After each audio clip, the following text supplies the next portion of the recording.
Former BJP President Ernest Mauri has asserted that party workers want the ticket for Lok Sabha election from Shillong and Tura seats to be given to those who are from the party as they know its ideology. It may be mentioned that there are at least 4 aspirants for BJP ticket from Shillong seat. They include Cabinet Minister A.L. Hek, Fenela Nonglait, Mauri and a youth leader. Speaking to media persons here today, Mauri said that he applied for party ticket after party workers from the entire Shillong parliamentary constituency requested him to contest.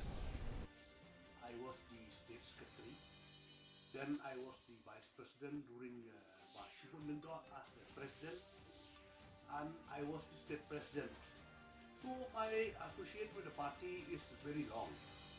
And first and foremost very important point to be highlighted here, anybody who contests from the BJP, first and foremost they should know the ideology of the party.